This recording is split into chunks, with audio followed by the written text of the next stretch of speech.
اس کے چڑھنے پر ارسم کو ہنسی آ گئی، جبکہ اس کے مسکرانے پر اریدہ کو بے تحاشا غصہ آیا، اور اس کے پاس اب رونے کے علاوہ کوئی اور چارہ نہیں تھا۔ چلو میرے ساتھ۔ ارسم نے اسے چپ نہیں کروایا تھا اور سنجیدگی سے کھڑا ہوا۔ اریدہ اس کی بات پر حیران ہوئی۔ فکر مت کرو، جہنم میں نہیں لے جا رہا تمہیں۔ اس نے زبردستی اسے بازو سے پکڑ کر کھڑا کیا اور گاڑی میں لا بٹھایا۔ 10 منٹ کے بعد وہ دونوں F9 سیکٹر میں واقع پارک میں تھے۔ یہاں بیٹھ کر جتنا رونا ہے رو لو، اور مجھے بتاؤ کہ تم ایسا کیوں کر رہی ہو میرے ساتھ۔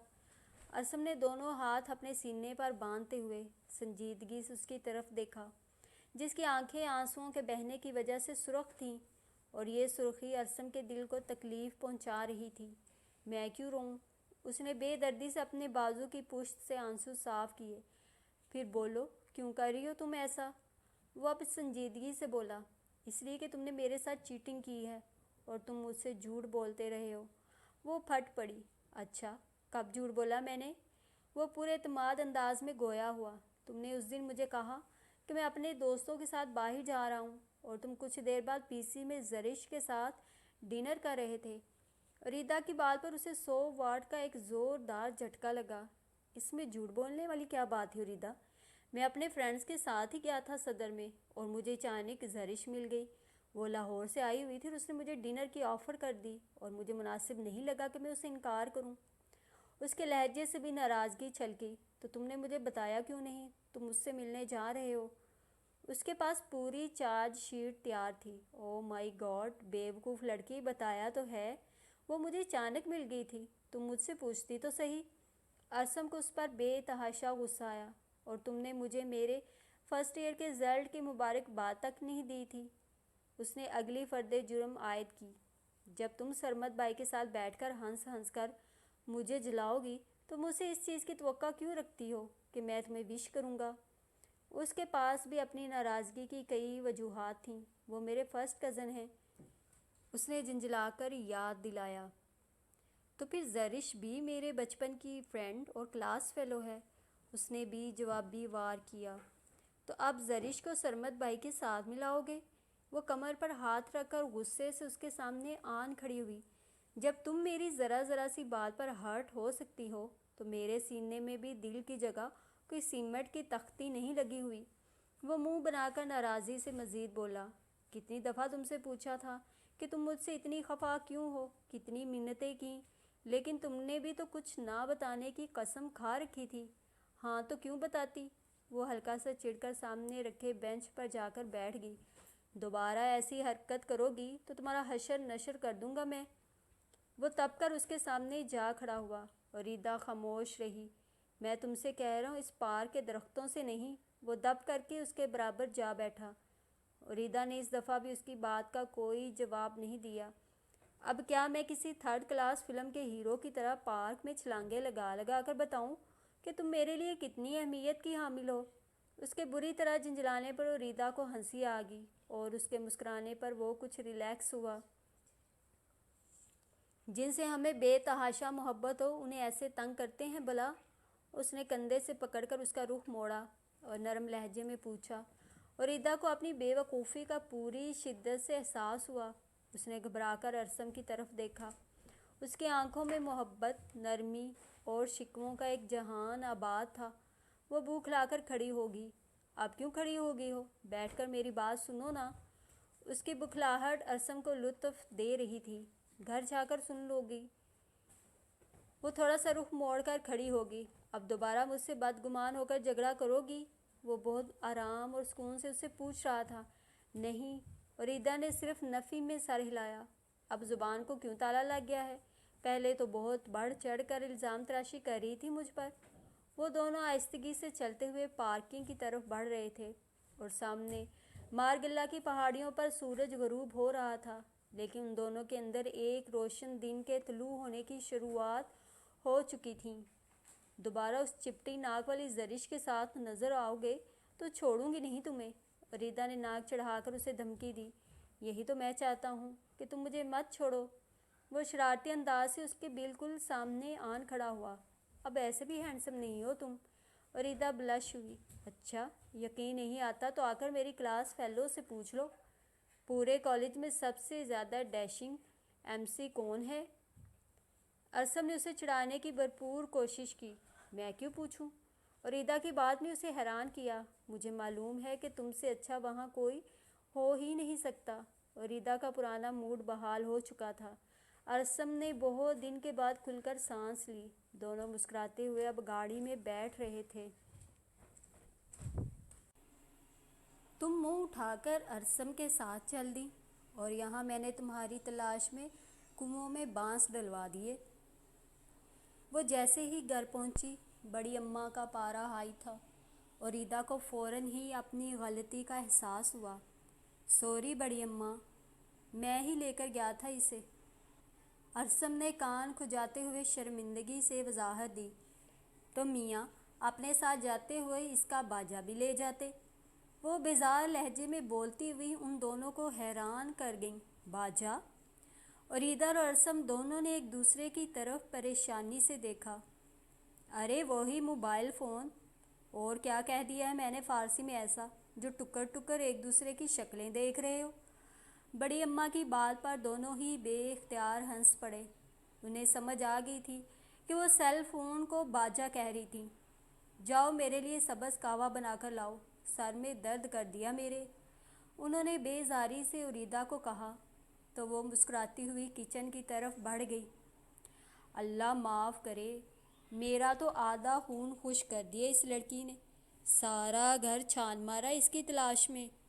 وہ اب ارسم کے ساتھ بیٹھی اپنا دکھڑا بیان کر رہی تھیں۔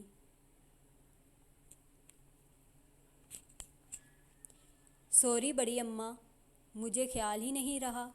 ارسم کو حقیقتاً شرمندگی ہو رہی تھی۔ وہ بڑی اماں کی پریشانی کا اندازہ کر سکتا تھا۔ تمہاری ارسم کے ساتھ صلح ہوگی کیا؟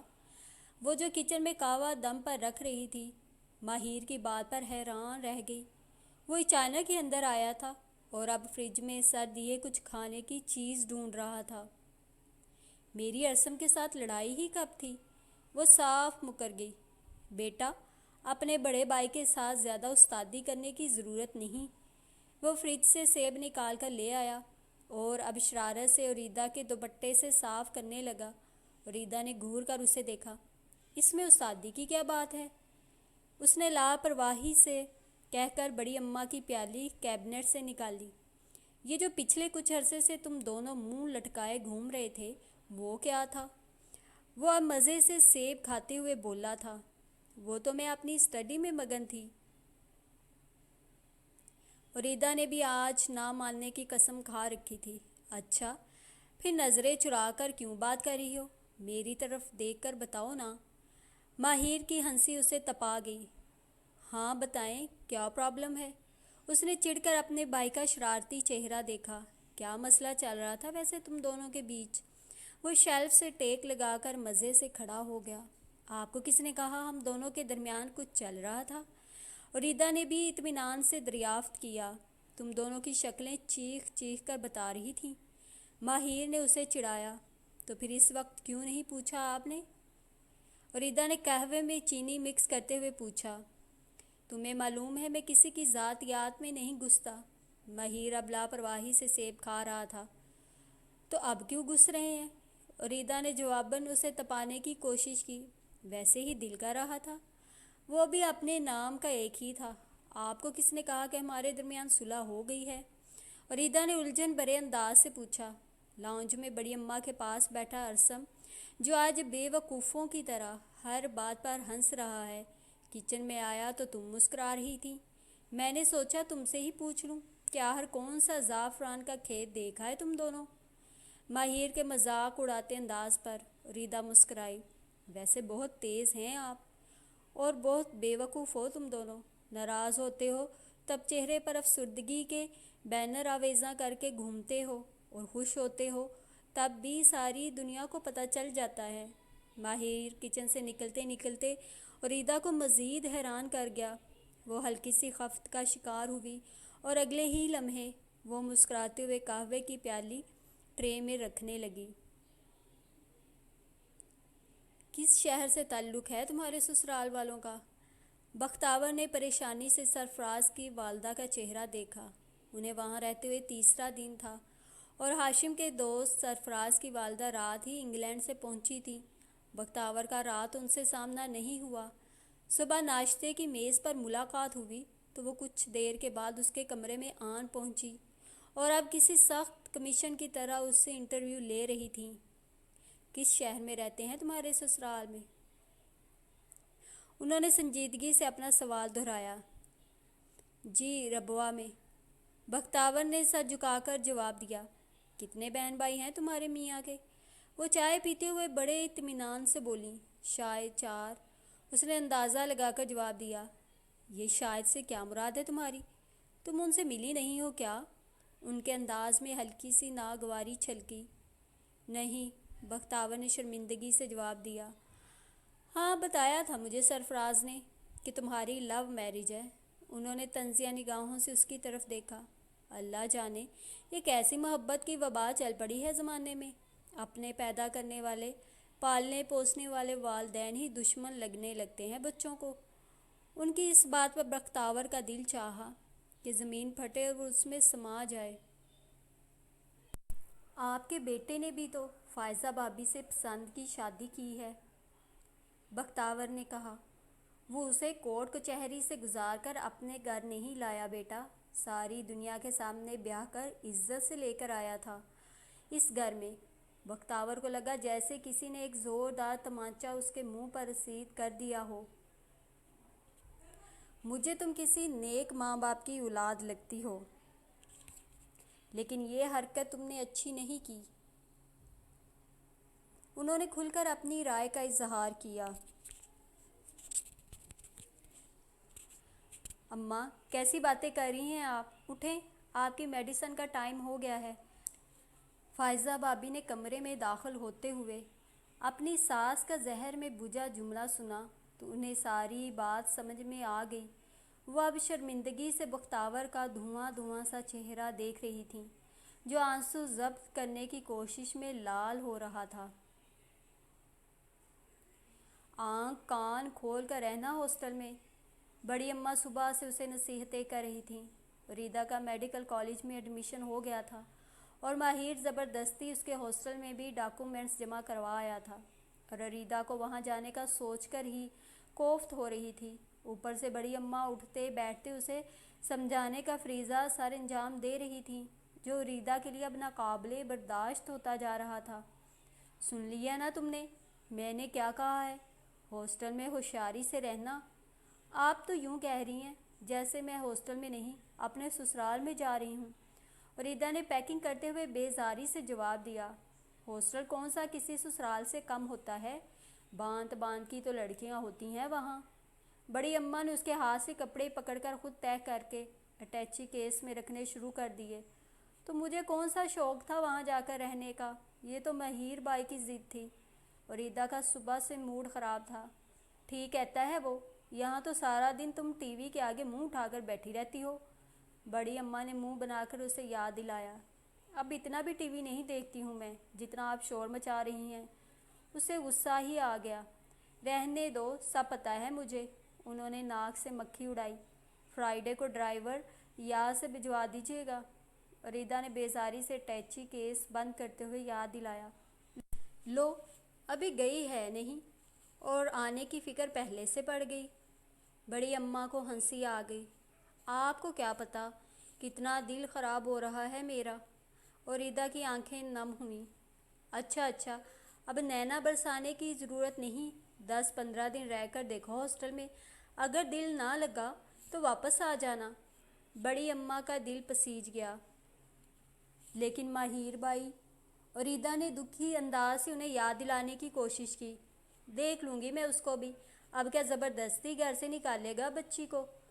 ریدا کو بڑی اماں کے محبت بھرے انداز پر ایک دم ہی پیار آیا اور وہ ان سے بے ساختہ لپٹ گئی۔ اس کا یہ انداز بڑی اماں کے دل پر کسی پرانی یاد کی دستک دے گیا۔ قسم سے بڑی اماں، آپ دنیا کی سب سے عظیم گرینڈ مدر ہیں، آپ کی عظمت کو سلام۔ وہ ان سے لپٹے ہوئے اپنی محبت کا اظہار کر رہی تھی۔ بڑی اماں کی آنکھیں آنسوؤں سے لبالب بھر گئیں۔ یہ آپ کو کیا ہوا؟ اور ریدا کو ان کے بوڑھے وجود میں لرزش کا احساس ہوا تو وہ فوراً پیچھے ہٹی۔ بڑی اماں بے آواز رو رہی تھیں۔ آپ کہتی ہیں تو میں نہیں چاہتی۔ ریدا نے اپنی سمجھ کے مطابق اندازہ لگایا کہ وہ شاید اس کے جانے پر دکھی ہو رہی ہیں۔ ایسا تو میں نے نہیں کہا۔ انہوں نے جلدی ہی خود کو سنبھال لیا۔ چلو اپنا سامان سمیٹو، میں تمہارے بڑے ابا کو چائے بنا کر دے آؤں۔ وہ اپنی آنکھیں شال سے صاف کرتے ہوئے باہر نکل گئیں۔ کس نے کہا ہے اسے ہاسٹل بھجوانے کو؟ وہ چائے کا کپ ٹرے میں رکھے اسٹڈی روم میں داخل ہوئیں تو جلال صاحب کو برہم پایا۔ کس کو؟ بڑی اماں اپنی ہی دھن میں تھیں، اس لیے بالکل نہیں سمجھی۔ میں تمہارے صاحبزادے کی اولاد کی بات کر رہا ہوں۔ وہ طنزیہ انداز سے گویا ہو گئے، اور اس دفعہ بڑی اماں ایک لمحے میں سمجھ گئیں کہ وہ ریدا کی بات کر رہے ہیں۔ انہیں ہلکی سی حیرت ہوئی۔ ظاہر ہے اس کا باپ اور بھائی موجود ہے، وہی کہیں گے۔ بڑی اماں نے بھی نروٹھا سا انداز اپنایا۔ اس کے باپ کو کیا ابھی بھی عقل نہیں آئی؟ اسے سمجھاؤ کہ ماضی کے تلخ تجربات سے سیکھے۔ کیوں اپنے گھر کو آگ لگانا چاہتا ہے وہ؟ بڑے ابا سخت جلالی موڈ میں تھے، اور ان کی بات پر ایک تلخ سی مسکراہٹ بڑی اماں کے لبوں پر آ کر ٹھہر گئی۔ ہر انسان اپنے ہی تجربے سے سیکھتا ہے۔ وہ پھیکے سے انداز سے مسکراتی ہوئی گویا ہوئی۔ میری بلا سے کل کو یہ بھی سر پکڑ کر روتا پھرے گا اپنے باپ کی طرح۔ وہ پاؤں پٹکتے ہوئے اسٹڈی روم سے نکلے اور اندر داخل ہوتے ہوئے ریدا سے ٹکرائے، جو انہیں خدا حافظ کہنے کے لیے بڑی عجلت بھرے انداز میں اندر آ رہی تھی۔ آئی ایم سوری بڑے ابا۔ وہ ایک دم سے ڈر گئی۔ بڑے ابا نے ایک سرد نگاہ اس پر ڈالی اور کچھ بھی کہے بغیر اپنے کمرے کی طرف بڑھے۔ بڑے ابا؟ اور ریدا نے انہیں پیچھے سے ہلکا سا جھجک کر پکارا۔ وہ رکے۔ ریدا ہمت کر کے ان کے پاس پہنچی۔ انہوں نے دیکھا وہ سر جھکائے اپنے ہاتھوں کو مسلتی ہوئی کسی خوف زدہ ہرنی کی مانند کھڑی تھی۔ میں جا رہی ہوں۔ ریدا کے منہ سے اٹک اٹک کر نکلا، خدا حافظ۔ وہ سپاٹ لہجہ میں کہہ کر اپنے کمرے کی طرف بڑھ گئے، اور ریدا کا دل ایک دم ہی خراب ہوا اور اسے ماہر کا فیصلہ درست محسوس ہونے لگا۔ بڑے ابا کا یہ دل دکھاتا انداز اسے اگلے کئی گھنٹے افسردہ رکھنے کے لیے کافی تھا۔ یہی وجہ تھی کہ ماہر جب اسے ہاسٹل چھوڑنے جا رہا تھا وہ بالکل خاموش تھی۔ ماہر یہی سمجھتا رہا کہ وہ گھر سے دوری کی وجہ سے افسردہ ہے، اس لیے اس نے بھی اسے چھیڑنا مناسب نہیں سمجھا۔ عائشہ ہال میں اپنے کمرے تک پہنچنے کے عرصے کے دوران اس کے ہونٹوں پر تالا لگا رہا۔ اس کے کمرے کا دروازہ کھلا تھا، اس کا مطلب تھا کہ اس کی روم میٹ آ چکی تھی۔ اس نے دروازہ ہلکا سا ناک کیا۔ کمرے میں پہلے سے موجود لڑکی جو اس وقت اپنی الماری سیٹ کر رہی تھی، اس کی پشت ریدا کی طرف تھی۔ دروازے پر دستک کی آواز پر وہ مڑی اور ریدا کو دیکھتے ہی اسے جھٹکا لگا۔ وہ سخت حیرانگی سے ریدا کی شکل دیکھ رہی تھی۔ میں ریدا ہوں، میری اس کمرے میں الاٹمنٹ ہوئی ہے۔ اس نے سنجیدگی سے اپنا تعارف کروایا۔ مجھے ادینہ کہتے ہیں۔ Nice to meet you. Adina نے خود کو سنبھالتے ہوئے اپنا ہاتھ اس کی جانب بڑھایا۔ ریدا کے چہرے پر ایک دوستانہ مسکراہٹ اور ادینہ کے چہرے پر حیرت، بے یقینی اور پریشانی تھی۔ ارے آؤ نا تم، دروازے میں کیوں کھڑی ہو؟ ادینہ کے چہرے پر پھیلی پرخلوص مسکراہٹ اور گرم جوش انداز ریدا کو اچھا لگا۔ بیٹھو یہاں، سامان مجھے پکڑاؤ، میں سائڈ پر رکھ دوں، رات میں مل کر سیٹ کر لیں گے۔ ادینہ کے بے تکلف انداز پر ریدا ہلکا سا چونکی۔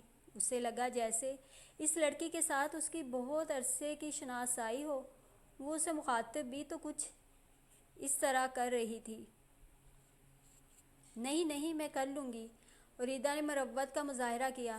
تم سے کہاں ہوگا یار، شکل سے ہی لگ رہا ہے کہ تمہارا ہاسٹل میں رہنے کا پہلا تجربہ ہے۔ ادینہ کی بات پر وہ حیران ہوئی۔ تمہیں کیسے پتہ چلا؟ ساری زندگی تو ہاسٹلز میں ہی گزر گئی ہے میری، باندھ باندھ کی لڑکیوں سے واسطہ رہا ہے، اب تو شکل دیکھتے ہی پہچان جاتی ہوں۔ ادینہ نے اپنے سنگل بیڈ کی چادر ٹھیک کرتے ہوئے مسکرا کر اس کی معلومات میں اضافہ کیا۔ ٹھیک کہتی ہو، میرا یہ فرسٹ ایکسپیرینس ہے۔ ریدا نے افسردگی سے جواب دیا۔ خبردار، اداس ہونے کی ضرورت نہیں، اور کسی غمگین فلم کا یہاں پر سین کریٹ نہیں کرنا۔ ادینہ نے اپنے تکیے پر غلاف چڑھاتے ہوئے اسے وارننگ دی تو ریدا کے چہرے پر مسکراہٹ پھیل گئی۔ کہاں سے آئی ہو تم؟ ادینہ نے لاپرواہی سے پوچھا۔ اسلام آباد سے۔ اور تم؟ اریدہ نے بھی اظہار مروت دریافت کیا، ورنہ اسے ان چیزوں میں ذرا کم ہی دلچسپی ہوتی تھی۔ حسن ابدال کے ایک گاؤں سے۔ ادینہ نے خود ہی اس کا سامان ٹھکانے لگانا شروع کر دیا۔ تم رہنے دیتی، میں کل کر لوں گی۔ اریدہ نے اسے روکنے کی کوشش کی۔ ارے نہیں یار، مجھ سے بے ترتیبی برداشت نہیں ہوتی۔ ادینہ نے اسے اپنا مسئلہ بتایا تو وہ بھی ڈھیٹ بن کر رہ گئی۔ آنے والے دنوں میں اریدہ کو اچھی طرح سے اندازہ ہو گیا تھا کہ وہ خاصی پرخلوص، سمجھدار اور دوسروں کا خیال رکھنے والی لڑکی ہے۔ وہ اریدہ کا دانستہ اور غیر دانستہ انداز میں خیال رکھنے کی پوری کوشش کرتی، اور اسی وجہ سے دونوں کے درمیان اچھی انڈرسٹینڈنگ ہو گئی تھی۔ ایک ہی ہفتے میں دونوں کو ایسا محسوس ہونے لگا تھا کہ وہ صدیوں سے ایک دوسرے کی واقف ہیں۔ تم نماز کیوں نہیں پڑھتی اریدہ؟ اس دن عشاء کی نماز پڑھ کر ادینہ نے اس کے پاس بیٹھتے ہوئے پوچھا تو وہ ایک دم شرمندہ سی ہو گئی۔ بس یار، ایسے ہی سستی ہو جاتی۔ اریدہ نے خفت زدہ انداز میں وضاحت دی۔ پڑھ لیا کرو یار، صرف 5 منٹ تو لگتے ہیں۔ اپنے پیارے رب کے لیے بندہ اتنا بھی ٹائم نہ نکالے تو پھر کیا فائدہ ایسی زندگی کا؟ ادینہ نے بالکل ہلکے پھلکے سے انداز میں ٹوکا تو اریدہ نے دل ہی دل میں تہیہ کر لیا کہ وہ آئندہ پوری کوشش کرے گی۔ ہاں یار، کوشش کروں گی۔ اریدہ نے شرمندگی سے وعدہ کیا تو وہ بھی سنجیدگی سے سر ہلا کر الماری کے اوپر والے خانے میں رکھا قرآن حکیم نکال کر بیٹھ گئی اور غیر شعوری طور پر تلاوت کرتے ہوئے اس کی آواز کچھ بلند ہوئی تو اریدہ کو اندازہ ہوا کہ اس کی آواز میں خاصا سوز تھا۔ ادینہ، بلند آواز میں تلاوت کرو نا، تمہاری آواز بہت اچھی ہے۔ اریدہ نے کھلے دل سے اسے سراہا تو اس دفعہ اس نے دانستہ اپنی آواز بلند کر لی۔ اریدہ نے غور کیا، وہ قرآن پاک دیکھ کر نہیں پڑھ رہی تھی۔ تمہیں اتنی ساری آیتیں زبانی یاد ہیں کیا؟ اس نے جیسے ہی تلاوت بند کی، اریدہ نے تجسس بھرے انداز میں پوچھا۔ الحمدللہ، مجھے سارا قرآن ہی یاد ہے، ابھی پچھلے ماہ ہی حفظ کیا ہے نا۔ وہ عام سے لہجے میں اسے حیران کر گئی۔ اریدہ نے بغور اس کے صاف شفاف چہرے کی طرف دیکھا اور اسی لمحے اس کے دل میں ایک عجیب سا خیال آیا، کاش ماہر بائی کی شادی اس سے ہو جائے۔ اس سوچ کے آتے ہی اس کے لبوں پر مسکراہٹ آ گئی جو ادینہ کی نظروں سے بھی اوجھل نہ رہی۔ کیا ہوا؟ مسکرا کیوں رہی ہو؟ وہ لوشن اٹھا کر اپنے بیڈ پر آ کر بیٹھ گئی۔ ویسے ہی۔ اریدہ اپنی مسکراہٹ چھپانے کے لیے کتاب پر جھک گئی۔ وہ دل ہی دل میں سوچ رہی تھی کہ اسے بڑی اماں سے فوراً بات کر لینی چاہیے، جبکہ ادینہ اس کی سوچوں سے بے نیاز اپنی ڈائری اٹھا کر بیٹھ گئی جہاں اسے عبداللہ کے نام پر جدائی کی ایک اور نظم لکھنی تھی۔ قسم سے بائی، وہ اتنی لائق لڑکی ہے کہ آپ کی سوچ ہوگی۔ اریدہ نے چلغوزوں کی پلیٹ گود میں رکھتے ہوئے ماہر کو اطلاع دی۔ وہ ویکنڈ گزارنے گھر آئی تھی اور پچھلے 2 دن سے ادینہ نامہ سٹارٹ تھا۔ اس وقت ارسم بھی اس سے ملنے آیا ہوا تھا اور لاؤنج کے صوفے پر بیٹھا اریدہ کی روم میٹ کی خصوصیات غیر دلچسپی سے سن رہا تھا، جبکہ بڑی اماں اپنے کسی دوپٹے پر کروشیے کے بیل بنا رہی تھی، لیکن ان کا سارا دھیان بھی اپنی پوتی کی باتوں کی طرف تھا جو اپنی روم میٹ کی شان میں زمین و آسمان کے قلابے ملا رہی تھی۔ کیا واقعی وہ بہت لائق لڑکی ہے؟ ماہر نے انگلش میگزین سائٹ پر رکھ کر اسے مصنوعی حیرت سے پوچھا۔ ہاں نا بھائی، اس نے پہلے میٹرک میں اور پھر FSC میں بہت ٹاپ کیا تھا۔ اریدہ نے فخریہ لہجے میں اطلاع دی۔ پھر تمہارے ساتھ تو اس کا گزارا نہیں؟ ماہر نے اپنی مسکراہٹ کا گلا گھونٹتے ہوئے سنجیدگی سے کہا۔ وہ کیوں؟ اریدہ کو واقعی سمجھ نہیں آئی۔ بھائی، ایک لائق فائق لڑکی کا ایک سست اور نالائق لڑکی کے ساتھ کیا جوڑ؟ مجھے لگتا ہے وہ جلد ہی اپنا روم تبدیل کروا لے گی۔ کیوں ارسم؟ ماہر نے اپنی شرارت میں ارسم کو بھی شامل کیا اور اس کی سنجیدگی پر ایک لمحے کو تو اریدہ کی بھی روح فنا ہوئی۔ ایسے ہی؟ میں نے اسے کیا کہا ہے؟ وہ پریشان ہوئی۔ کل کلاں کو اس بیچاری کو تمہارا تعارف کسی سے کروانا پڑ جائے تو کتنی شرمندگی ہوگی اسے۔ جب ماہر نے شرارت سے بات ادھوری چھوڑی۔ جب کیا؟ وہ بے تابی سے گویا ہوئی۔ جب خدا نخواستہ میڈیکل کے پہلے سال میں تمہاری کوئی ایک آدھ سپلی آ گئی تو؟ ماہر نے مصنوعی تفکر کا مظاہرہ کیا۔ اللہ نہ کرے، کیسی خوفناک باتیں کر رہے ہیں آپ۔ وہ حد درجہ برا منا گئی۔ جب تم پڑھو گی نہیں تو ایسا ہی ہوگا نا؟ ارسم نے آہستگی سے لقمہ دیا۔ تمہیں کس نے کہا میں پڑھتی نہیں ہوں؟ اریدا کو غصہ آ گیا۔ جا کر پوچھ لو میری روم میٹ سے۔ ارسم پھر کیا خیال ہے پوچھنے چلیں؟ ماہر نے ایک آنکھ دبا کر ارسم کو شوق سا اشارہ کیا اور ساتھ ہی اریدا کو ان کی ساری شرارت سمجھ آ گئی۔ آپ لوگ میرا مذاق اڑا رہے ہیں؟ اریدا کی بات پر دونوں نے بے ساختگی سے اپنا سر نفی میں ہلایا۔ یہ اور بات تھی کہ ان کی آنکھوں سے ٹپکتی شوخی اس بات کی صاف تصدیق کر رہی تھی کس خاندان سے تعلق ہے اس کا۔ بڑی اماں نے اپنے مطلب کا سوال خاصی تاخیر سے پوچھا۔ آپ کو پتہ تو ہے بڑی اماں، میں کسی کی ذاتیات میں نہیں گھستی، بس کتنا برا لگے اگر میں اس کے خاندان کا حدود اربا پوچھنے بیٹھ جاؤں۔ اریدا کی بات پر ماہر کے چہرے پر مسکراہٹ آ گئی۔ ارسم یار ذرا چیک کرو اریدا کی اردو۔ ماہر نے پھر اسے چھیڑا۔ اریدا تمہیں لفظ حدود اربا کا مطلب پتہ ہے؟ ارسم کے مسکرانے پر وہ تپ اٹھی۔ آپ لوگ تو میری ہر بات کے پیچھے ہی پڑ جاتے ہیں۔ اس نے ناراضگی سے منہ پھلا لیا۔ بھائی ہیں تمہارے، چھیڑ چھاڑ کرتے ہیں تم سے۔ بڑی اماں کی بات پر ارسم نے بے چینی سے پہلو بدلا تو اریدا کو اس کے چہرے پر پھیلے تاثرات دیکھ کر ہنسی آ گئی۔ لو اب کس بات پر ہنس رہی ہو؟ کون سا زعفران کا کھیت دیکھ لیا ہے تم نے؟ بڑی اماں نے گور کر اپنی پوتی کا لال سرخ چہرہ دیکھا جو اپنی مزید ہنسی کو چھپانے کے لیے کچن کی طرف چل پڑی۔ کچھ لمحوں کے بعد ارسم بھی اس کے پیچھے تھا۔ بڑی اماں بھی کبھی کبھی کمال ہی کر دیتی ہیں۔ وہ فریج کھول کر اندر جھانک رہا تھا۔ بھائی، اریدا کی ایک دفعہ پھر ہنسی چھوٹ گئی۔ خبردار مجھے بھائی کہا تو حشر نشر کر دوں گا تمہارا۔ ارسم نے جھنجھلا کر فریج کا دروازہ زور سے بند کیا۔ اچھا نہیں کہتی، کافی پیو گے؟ اریدا نے مسکرا کر کیبنٹ کھول کر کافی کا ڈبہ نکالا۔ ہاں، پہلے بڑے اماں کی بات نے دل جلایا ہے اور اب تم کافی پلا کر معدہ جلاؤ گی، مرضی ہے تمہاری۔ وہ اس کے بالکل پاس آن کھڑا ہوا۔ اس کے پاس سے آتی چینل 5 کی خوشبو اریدا کے حواسوں پر چھانے لگی۔ وہ دانستہ طور پر اس سے تھوڑا ہٹ کر کھڑی ہو گئی۔ ہاسٹل میں سب سے زیادہ کسے مس کیا تھا؟ وہ دونوں ہاتھ سینے پر باندھے اپنی ہی دھن میں کھڑا تھا۔ ماہر کو۔ اریدا کے منہ سے بے ساختہ نکلنے والی اس نام نے ارسم کو مایوس کیا۔ اور مجھے؟ اس نے ڈھیٹ بن کر پوچھ لیا۔ تمہیں بھی کیا تھا؟ اس نے چولہے کا برنر جلاتے ہوئے لاپرواہی سے ارسم کا دل بھی جلایا۔ کیا ضرورت تھی، رہنے دیتی۔ وہ برا مان چکا تھا۔ اریدا نے چونک کر اس کی طرف دیکھا تو اسے کچھ غلط ہو جانے کا احساس ہوا۔ لو اس میں مائنڈ کرنے والی کیا بات ہے؟ پتہ تو ہے تمہیں میں نے کتنا مس کیا ہوگا تمہیں۔ اریدا نے اس کا موڈ ٹھیک کرنے کی کوشش کی۔ سب سے زیادہ تو نہیں کیا نا؟ وہ سنجیدگی سے کہہ کر بڑی تیزی سے کچن سے نکل گیا۔ اریدا اس کی اس رد عمل پر ہکا بکا رہ گئی۔ وہ جب سے ہاسٹل سے آئی تھی آپا صالحہ اس سے خرید کر چھوٹی چھوٹی باتیں پوچھ رہی تھی، جبکہ ادینہ کا سارا دھیان فزیالوجی کے ٹیسٹ کی طرف تھا، اس لیے وہ آپا صالحہ کے سوالوں کے جواب صرف ہوں ہاں میں دے رہی تھی۔ آپا صالحہ اکتا کر اپنی ساس کے کمرے میں آن بیٹھی۔ انہوں نے ٹی وی سے نظر ہٹا کر ان کی جانب دیکھا اور فوراً ہی بانپ لیا کہ وہ کچھ بے چین سی دکھائی دے رہی ہیں۔ کیوں پریشان ہو رہی ہو صالحہ؟ بیبے نے بڑی تیزی سے اپنی بہو کے چہرے پر پھیلی پریشانی کو پڑھا۔ ادینہ کی وجہ سے۔ انہوں نے بھی چھپانا مناسب نہیں سمجھا۔ ادینہ تو ماشاءاللہ اب کافی سمجھدار ہو گئی ہے پتر، اس کی فکر کرنا چھوڑ دے، اللہ سونا ہے نا۔ انہوں نے نرمی سے انہیں سمجھانے کی کوشش کی۔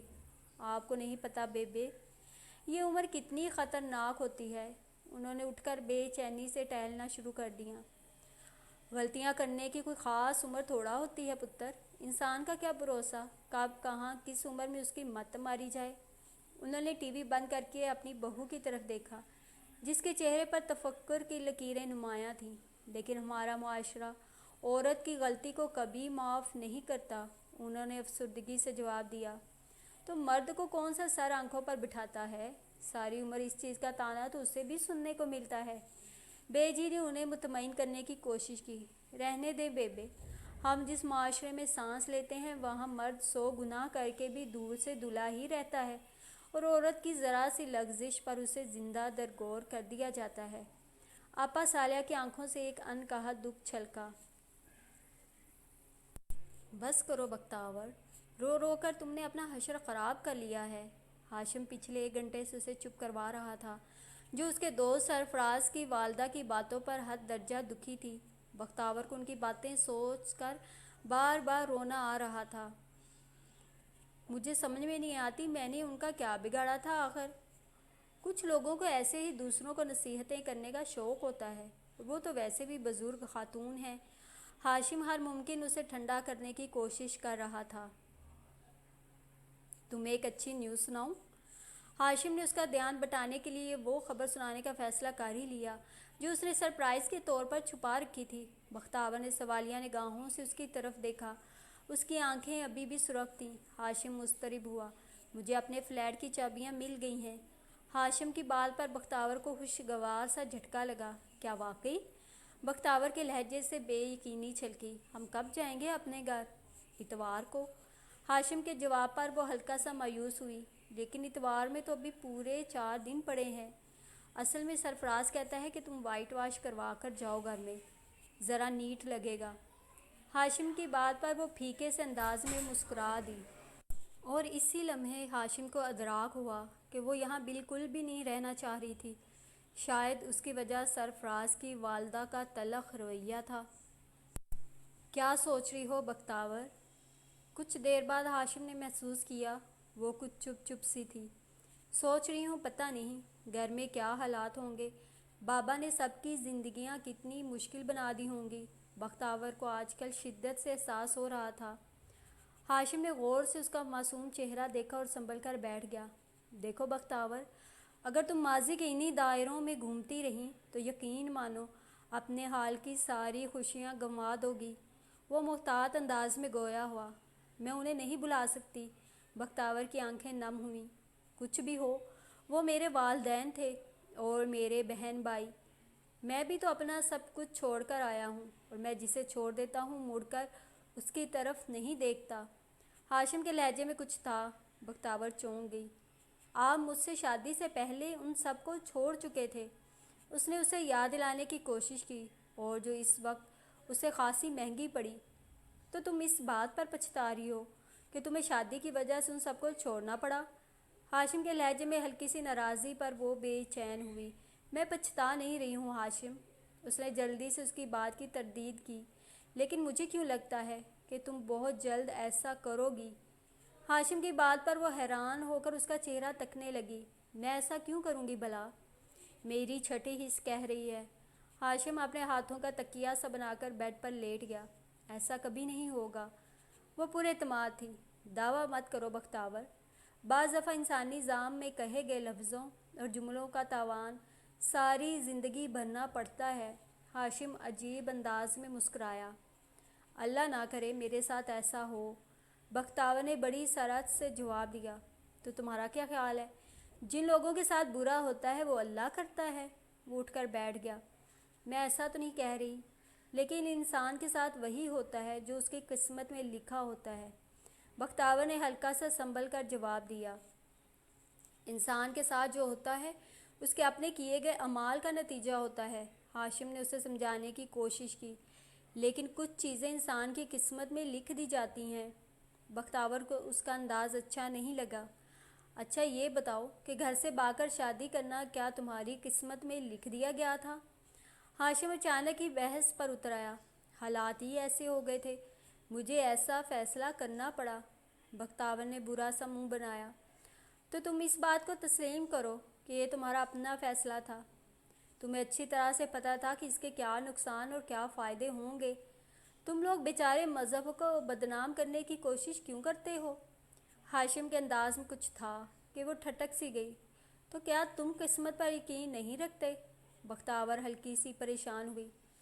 اس بحث میں مت پڑو کہ میں کس چیز پر یقین کرتا ہوں اور کس پر نہیں، تم خود الجھ جاؤ گی۔ ہاشم نے اسے ٹالنے کی کوشش کی۔ میں تمہاری بات سمجھی نہیں۔ بختیار نے ناسمجھی کے عالم میں اسے دیکھا۔ دیکھو بختیار، کچھ معاملات میں میرے اپنے نظریات ہیں اور میں اس کا پرچار کرنا پسند نہیں کرتا۔ وقت کے ساتھ ساتھ تم ان کو جان جاؤ گی۔ ہاشم کے دو ٹوک انداز پر چپ سی کر گئی۔ ناراض ہوگی ہو کیا؟ وہ اس کی خاموشی کو ناراضی سمجھ کر بے چین ہوا۔ نہیں۔ بختیار نے فوراً نفی میں سر ہلایا۔ یہ تو اچھی بات ہے۔ چلو لائٹ بند کرو، مجھے نیند آ رہی ہے۔ اس کے نرم انداز پر وہ اٹھی اور کمرے کی لائٹ بند کر دی۔ او مائی گاڈ! شانزے نے اپنے دونوں ہاتھ ہونٹوں پر رکھ کر بے ساختہ انداز میں ہنسی۔ یہ میں ہوں؟ وہ خوشگوار حیرت اور تعجب کے عالم میں کمپیوٹر اسکرین کو دیکھ رہی تھی۔ اس کا کمرشل تیار ہو چکا تھا۔ یقین نہیں آ رہا نا؟ ماہر کو اس کی حیرانگی لطف دے گئی۔ یہ کب چلے گا ٹی وی پر؟ شانزے بے چین ہوئی۔ انشاءاللہ اگلے سوموار سے۔ ماہر نے اسے مزید حیران کیا۔ آپ سوچ نہیں سکتے میں کتنی زیادہ ایکسائٹڈ ہو رہی ہوں۔ شانزے کا چہرہ خوشی سے دمک رہا تھا۔ ماہر مسکرایا۔ مجھے بہت اچھی طرح سے اندازہ ہے شانزے، لیکن تمہیں اپنی بات یاد ہے نا؟ ماہر نے اسے اس کا وعدہ یاد دلانے کی کوشش کی۔ کون سا؟ شانزے کی معصومیت اس کا دل جلا کر راکھ کر گئی۔ It's not fair. ماہر نے غصے سے اپنا لیپ ٹاپ بند کیا۔ کیا تمہیں واقعی یاد نہیں کہ تم نے پرامس کیا تھا کہ یہ تمہارا پہلا اور آخری ایڈ ہوگا؟ اوہ یس، یاد ہے نا بابا۔ شانزے کو اس کا ناراض چہرہ دیکھ کر ہنسی آ گئی۔ دوبارہ ایسی فضول ایکٹنگ کی تو مارگلہ کی پہاڑیوں سے دھکا دے دوں گا تمہیں۔ اس نے انگلی اٹھا کر مصنوعی ناراضگی سے دھمکی دی۔ اف، کتنے ظالم انسان ہیں آپ۔ شانزے نے مسکرا کر اس شخص کو دیکھا جس کے ساتھ اس کا بہت پیارا تعلق بن گیا تھا۔ اس معاملے میں ہٹلرانہ مزاج رکھتا ہوں، یہ بات آئندہ اپنے ذہن میں رکھنا۔ ماہر نے اس کی معلومات میں اضافہ کرتے ہوئے اپنا لیپ ٹاپ بیگ میں ڈالا اور جانے کے لیے کھڑا ہو گیا۔ اب کہاں؟ شانزے حیران ہوئی۔ آج بڑے ابا کو چیک اپ کے لیے لے جانا تھا۔ ماہر کی بات پر وہ ایک دم ہنسی۔ اس میں ہنسنے والی کیا بات ہے؟ وہ حیران ہوا۔ بھلا ڈاکٹر بھی اپنا چیک اپ کروانے جاتے ہیں؟ شانزے نے اپنی ہنسی کی وضاحت کی۔ کیوں؟ ڈاکٹر انسان ہی ہوتے؟ ویسے بھی انہیں کارڈیالوجسٹ کے پاس جانا ہے اور وہ خود میڈیکل اسپیشلسٹ ہیں۔ ماہر نے اپنی چیزیں سمیٹنا شروع کر دیں۔ سرمد بھائی کہاں ہوتے ہیں آج کل؟ شانزے کو اچانک ہی یاد آیا کہ اس کی سرمد کے ساتھ 2-3 دن سے ملاقات نہیں ہوئی۔ ایک آؤٹ ڈور شوٹ میں مصروف ہے۔ ماہر نے اپنی چابیاں اٹھائیں اور الوداعی مسکراہٹ کے ساتھ اسے دیکھا۔ Okay Shanzay, take care. وہ کچھ جلدی میں تھا، اس لیے شانزے نے بھی اسے روکنا مناسب نہیں سمجھا۔ گاڑی اڑاتا ہوا وہ جیسے ہی گھر پہنچا، سامنے بڑے ابا بینش آنٹی کے ساتھ گھر کے اندر سے باہر نکل رہے تھے۔ اسے ہلکی سی مایوسی ہوئی۔ بڑے ابا، میں تو آپ کے لیے جلدی گھر آیا تھا۔ ماہر نے انہیں دیکھتے ہی عجلت بھرے انداز میں بتایا۔ تایا ابا ہمیشہ میرے ساتھ چیک اپ کے لیے جاتے ہیں، بینش نے جتاتے ہوئے انداز میں اسے اطلاع دی۔ اچھا، پچھلے 15-20 دن سے تو یہ میرے ساتھ جا رہے تھے، کیوں بڑے ابا؟ ماہر نے طنزیہ مسکراہٹ کے ساتھ انہیں یاد کرانے کی کوشش کی۔ پچھلے دنوں میں کچھ مصروف تھی ارسم کے ساتھ۔ ان کی تیوری پر بال گہرے ہوئے۔ اچھا، تو آپ کی ترجیحات وقت کے ساتھ ساتھ بدلتی رہتی ہیں، ماشاءاللہ۔ یہی آپ کی کامیابی کا راز لگتا ہے۔ ماہر نے انہیں چڑھایا اور وہ چڑھ بھی گئیں۔ تایا ابا چلیں، خواہ مخواہ سے وقت ضائع ہو رہا ہے۔ وہ تیزی سے اپنی گاڑی کی طرف بڑھیں اور پھر چونک کر کھڑی ہوئیں۔ گاڑی کا پچھلا ٹائر پنکچر تھا۔ ماہر نے ان کی نگاہوں کے تعاقب میں گاڑی کے ٹائر کو دیکھا اور فوراً بات سمجھ گیا۔ وہ اب مزے سے کھڑا ان کے تاثرات دیکھ رہا تھا۔ احمد بخش ڈرائیور کہاں ہے؟ وہ ناراض انداز سے چوکی دار کی طرف مڑی۔ وہ تو ریدا بی بی کو کچھ سامان دینے گیا ہے ہاسٹل، بڑی بیگم صاحبہ نے بھجوایا ہے۔ چوکی دار نے ڈرتے ڈرتے وضاحت کی۔ دیکھ لیں تایا ابا، ان نوکروں کے کام۔ یہاں پورچ میں سے گاڑی نکال کر لے گیا ہے وہ، اور دوسری گاڑی کا پنکچر ہوا ٹائر اسے نظر نہیں آیا۔ بینش کا مزاج برہم ہوا۔ ماہر کے لبوں پر ایک لطف لیتی مسکراہٹ ٹھہر گئی۔ آپ کا ڈرائیور کہاں ہے؟ بڑے ابا نے رسٹ واچ پر ٹائم دیکھتے ہوئے لاپرواہی سے پوچھا۔ وہ 1 ہفتے کی چھٹیاں لے کر گاؤں گیا ہوا ہے اپنے بیٹے کی شادی میں شرکت کرنے، بینش نے بیزاری سے جواب دیا۔ میرا خیال ہے بڑے ابا، آپ میری گاڑی میں بیٹھے، میں لے چلتا ہوں آپ کو۔ ماہر کی آنکھوں کی چمک بینش کا دل خاکستر کر گئی، لیکن اس نے بھی آج ان کا موڈ خراب کرنے کی قسم کھا رکھی تھی۔ اور بینش پھپھو، آپ چھوڑیں، ریسٹ کریں، کہاں ماری ماری پھریں گی ہاسپٹل میں بڑے ابا کو لے چلتا ہوں۔ ماہر کی بات پر بینش نے کھڑے کھڑے بے چینی سے پہلو بدلا، جبکہ بڑے ابا خود بھی شش و پنج کا شکار تھے۔ تایا ابا، ڈاکٹر وسیم کو گھر پر کال کر کے نہ بلوا لیں؟ انہوں نے ماہر کو دانستہ نظر انداز کرتے ہوئے بڑے ابا کو مخاطب کیا۔ ڈاکٹر وسیم تو گھر آ جائیں گے، لیکن پوری لیبارٹری تو گھر نہیں منگوائی جا سکتی، بڑے ابا کے کچھ ٹیسٹ بھی ہونے ہیں۔ ماہر نے مزے سے انہیں یاد دلایا۔ ماہر ٹھیک کہہ رہا ہے بیٹا، ویسے بھی وسیم صاحب کو گھر بلوانا مناسب نہیں لگتا، بہت سینئر کارڈیالوجسٹ ہیں وہ۔ بڑے ابا کی بات پر بینش کا چہرہ ہلکا سا تاریک ہوا۔ بڑے ابا آپ میری گاڑی میں بیٹھیں، ایسے ہی خواہ مخواہ کی باتوں میں ٹائم ویسٹ ہو رہا ہے۔ ماہر نے جلدی سے آگے بڑھ کر اپنی گاڑی کا دروازہ کھولا۔ میرا خیال ہے بینش بیٹا آپ بھی ساتھ چلیں۔ بڑے ابا کی بات پر وہ تذبذب کا شکار ہوئیں۔ بیٹھ جائیں بینش پھپھو، بس یوں سمجھیں میں نہیں آپ کا ڈرائیور بیٹھا ہے اگلی سیٹ پر۔ ماہر کی شوخ طبیعت بینش کے اعصاب کے لیے گہرا امتحان بنتی جا رہی تھی۔ وہ کچھ عرصے سے اس کے منہ لگنے سے دانستہ پرہیز کرتی تھیں۔ گاڑی میں بیٹھ کر انہوں نے بڑے غصے سے دروازہ بند کیا تھا۔ ماہر نے مسکراتے ہوئے اپنی گاڑی سٹارٹ کی۔ گاڑی میں 3 نفوس بیٹھے تھے، لیکن مکمل خاموشی تھی۔ اسی خاموشی میں ماہر کے سیل فون کی گھنٹی بجی۔ اس نے بڑے مزے سے ہینڈ فری لگا کر فون اٹینڈ کیا۔ دوسری طرف تیمور تھے۔ ماہر نے اپنی طرف سے بڑی گرم جوشی سے انہیں سلام کیا۔ گاڑی کی پچھلی سیٹ پر بیٹھے دونوں لوگوں نے کوفت بری بے چینی سے پہلو بدلا۔ شاید انہیں اس وقت اس فون کی توقع نہیں تھی۔ پاپا آپ ٹھیک تو ہیں نا؟ ماہر کو سلام دعا کرتے ہی ان کی آواز میں نقاہت کا احساس ہوا۔ میں ٹھیک نہیں ہوں بیٹا، تیمور بمشکل بولے۔ پاپا کیا ہوا ہے؟ ماہر نے یکدم ہی بریک لگائی۔ بڑے ابا اور بینش دونوں نے ناگواری سے اسے دیکھا، جو تیمور کی بات کو غور سے سنتے ہوئے پریشان سا دکھائی دے رہا تھا۔ اس نے پوری توجہ سے تیمور کی بات سنی تھی۔ اسی دوران گاڑی کو وہ ایک سائڈ پر کھڑا کر چکا تھا۔ پاپا میں پہلی فلائٹ سے واپس آ رہا ہوں۔ ماہر کا بوکھلایا ہوا انداز ان دونوں کو مضطرب کر گیا۔ وہ دوبارہ سے گاڑی سٹارٹ کرتے ہوئے اپنے ٹریولنگ ایجنٹ کو کال ملا چکا تھا۔ واسق صاحب مجھے پہلی فلائٹ میں لندن کی ایک سیٹ چاہیے، میرے فادر ہاسپٹل میں ایڈمٹ ہیں۔ اس کے فکر مند انداز بڑے ابا کے چہرے پر بڑی فطری سی پریشانی چھلکی تھی، جو کم از کم بینش کو اس سمے اچھی نہیں لگی۔ جو دبئی سے ہو یا کہیں اور سے، آپ پلیز فوراً کنفرم کروائیں، میں اپنا پاسپورٹ بھجوا رہا ہوں آپ کو۔ اس کی گفتگو بڑے ابا کو بے چین کر رہی تھی، لیکن وہ دل پر جبر کر کے اسی طرح بیٹھے تھے جیسے گفتگو ان کے اپنے بیٹے کے متعلق نہیں بلکہ کسی انجان شخص کے بارے میں ہو رہی ہو۔ ماہر کا دل تعصب کے گہرے احساس سے بھر گیا۔ وہ سوچ بھی نہیں سکتا تھا کہ اس کی گاڑی کی پچھلی سیٹ پر بیٹھے دونوں لوگ اتنے بے حس ہو سکتے ہیں کہ کسی کی خیریت 2 لفظوں میں بھی نہ پوچھ سکیں۔ وہ ہر درجہ اکتاہٹ کا شکار ہوا۔ یہی وجہ تھی کہ اس نے گاڑی پارکنگ میں لا کر کھڑی کر دی اور خود باہر نہیں نکلا۔ بڑے ابا میں ڈرائیور کو فون کر دوں گا، وہ واپسی پر پک کر لے گا، مجھے نکلنا ہوگا۔ ماہر کے بے تاب انداز پر ایک طنزیہ سی مسکراہٹ بینش کے چہرے پر ٹھہر گئی۔ بڑے ابا نے بھی اس کی بات پر صرف اثبات میں سر ہلایا تھا۔ چلیں تایا ابا۔ بینش نے آگے بڑھ کر بڑے ابا کی فائل اٹھائی اور گاڑی کا دروازہ بند کرتے ہوئے ایک لمحے کو ان کا چہرہ دیکھا تو وہ ٹھٹک سی گئی۔ بڑے ابا کے چہرے پر اچانک ہی زردی سی پھیل گئی تھی۔ آپ ٹھیک ہیں نا؟ ماہر نے اپنی گاڑی دوبارہ سٹارٹ کرتے ہوئے بینش کا یہ جملہ سنا اور بطور خاص بڑے ابا کے تھکے تھکے انداز کو دیکھا اور سر جھٹک کر اپنی گاڑی پارکنگ سے نکال لی۔ وہ اب اڑتا ہوا اپنے ٹریولنگ ایجنٹ کے پاس جا رہا تھا۔ 2 گھنٹے کی مسلسل کوشش کے بعد وہ دبئی سے لندن تک کا کنفرم ٹکٹ حاصل کرنے میں کامیاب ہو چکا تھا۔